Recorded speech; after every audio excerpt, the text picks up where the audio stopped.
want to make sure it's evened out. Perfect. I'm here.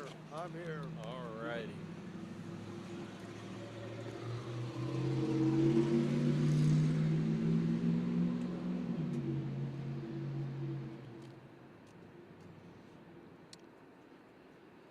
Good evening. I'm Chief Robert McCullough of the Baltimore County Police Department.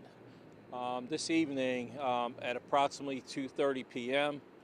At our Wilkins precinct located on Walker Avenue, at Wilkins Avenue, a lone male gunman walked into that location, walked inside the lobby. He spoke to our desk officers. He later walked out of the lobby, walked around the side of the precinct, and engaged one of our officers who was at the gas pumps at that location in conversation.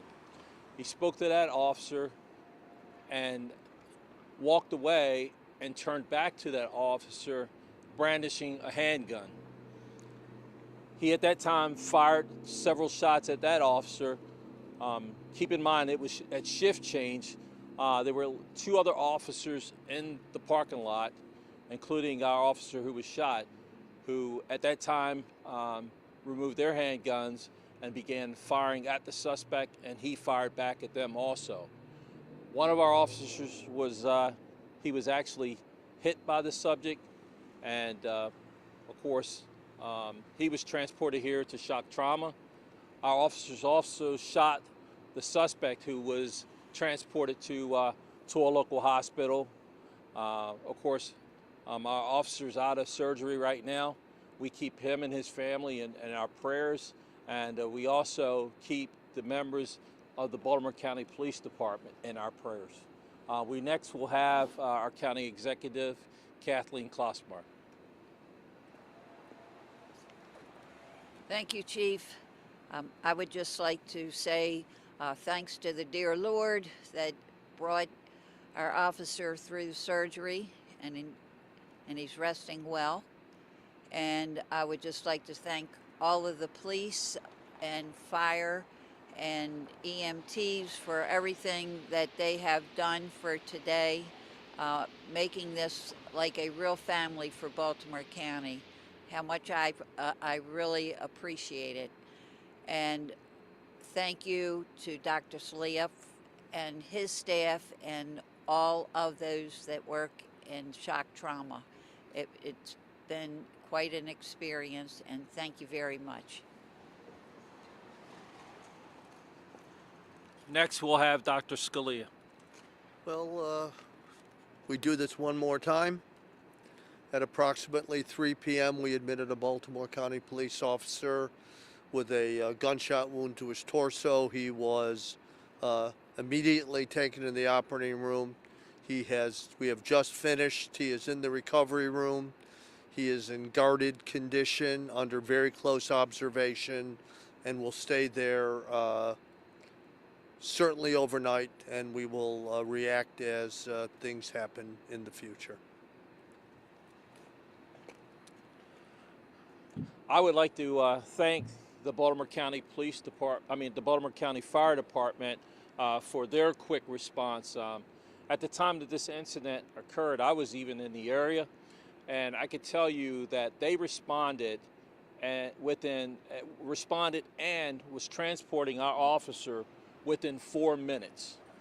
That's how fast they got there. That's how fast they transported our officer. And I want to extend my appreciation to our fire department because they are excellent partners, and we really appreciate them and everything that they do. I also want to thank the Baltimore City Police Department and the University of Maryland Shock Trauma staff, along with their security, and the University of Maryland at Baltimore Police Department for all the support that they provided us while we were here. I also want to acknowledge the Baltimore County FOP for being here and supporting us and our members through this incident. At this time, we will take questions. Chief, can I ask you, do you believe this was premeditated? You said that the gunman actually went in, talked to officers, and he came out, spoke to this officer, turned around, and then walked away. Do you think it was premeditated? I would say, based upon what I know about this, and of course I can't reveal everything at this time, it was very clear that this was premeditated. We continue to investigate this and look into it even further to find out exactly what motivated this individual to do what they did today. Have you encountered this individual before? Is the gunman, is he known to police? What I can say is he has a limited criminal record. That's all I could say at this time. What is the condition of the gunman? You said that he's taken to a police. I would say we probably would describe him as being critical and in stable condition. How many gunshots did the suspect sustain in exchange? I don't know that at this time. I know he was wounded in the lower part of his body. Chief, can you just talk about, I mean, these are your officers that are responding, and it's like you guys run to these calls all the time, and now you're running to one, it's one of your own, in your home.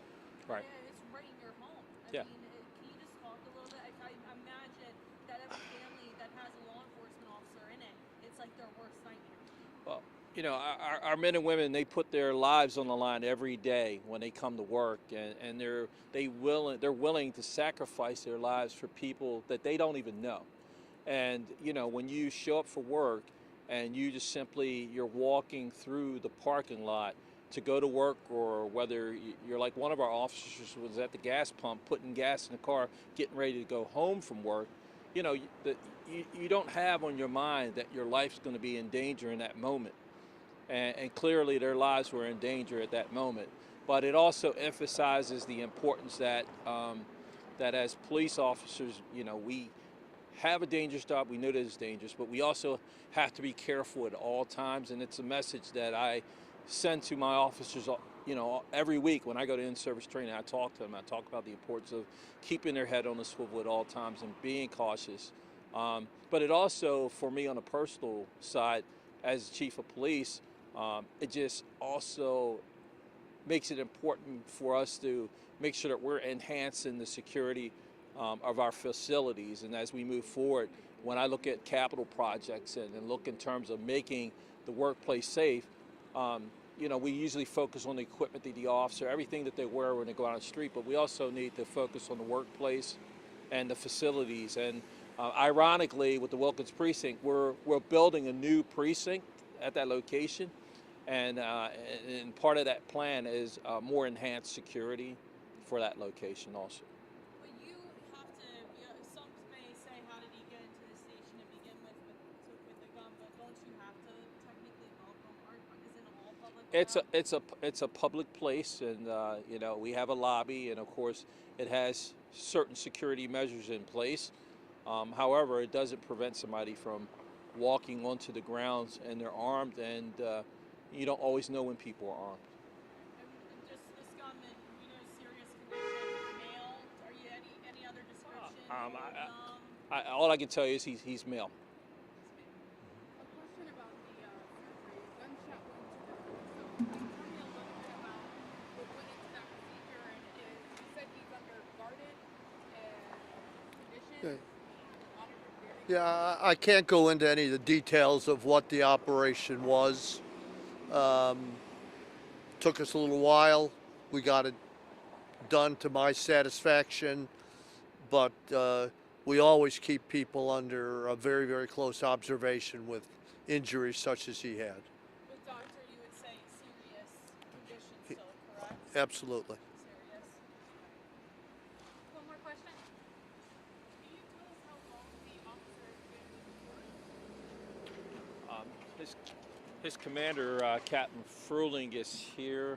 I'm not sure exactly how long. 6 years. He's been with the agency for approximately 6 years. And I'm sorry, one more, I'm so sorry. Was he wearing a vest? I'm only asking, Was he wearing a vest? He was wearing a vest, yes. So that was significant.